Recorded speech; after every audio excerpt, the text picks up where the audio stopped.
आप चेयरमैन कायमा कमेटी बराए खजाना 3 साल के लिए मुंतखब हुए हैं, तो क्या समझते हैं आपके कैसे जो है वो आप इस कमेटी को चलाएंगे? इससे पहले फारूक इस्नाइक साहब चेयरमैन थे और बड़े बेहतरीन अंदाज में उन्होंने चलाया, आप मेंबर थे, अब आप पर जिम्मेदारियां बढ़ गई हैं, कैसे इन जिम्मेदारियों में?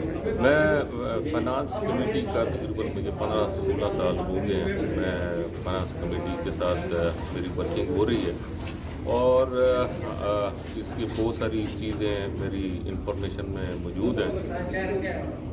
इस वक्त जो सबसे बड़ा अहम मसला है वो सेनेट ऑफ पाकिस्तान को और फाइनेंस कमेटी के हवाले से वो है बजट।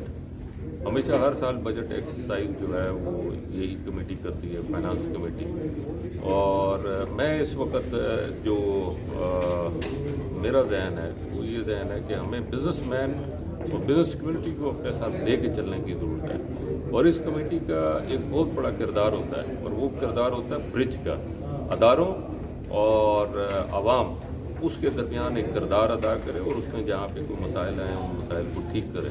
इंशाअल्लाह ताला इस हवाले से भी ज़रूर आगे बढ़ेंगे। दूसरा FBR के हवाले से, FBR के अंदर जो हम उसमें बेहतरी ला सकते हैं, जो उनको प्रपोजल्स दे सकते हैं, जो उनको डायरेक्शंस दे सकते हैं, इंशाअल्लाह ताला मेरिट के ऊपर यूनानिमसली देंगे। और मैं अपने जितने भी अहबाब हैं, जितने भी मेंबर्स हैं, मैं उन सब का शुक्रगुजार हूँ। इन सब ने मेरे नाम के ऊपर यूनानिमसली मुझे चेयरमैन मुंतखब किया है।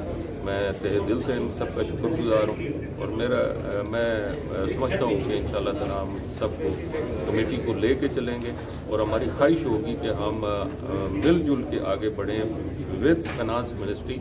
और फाइनेंस मिनिस्ट्री के मैं आपके थ्रू ये पैगाम भी देना चाहूँगा, मेरी ख्वाहिश होगी कि हम आपस में बैठ के एक दूसरे के तजर्बात से फ़ायदा उठाते हुए मुल्क और कौम की बेहतरी के लिए काम करेंगे। बहुत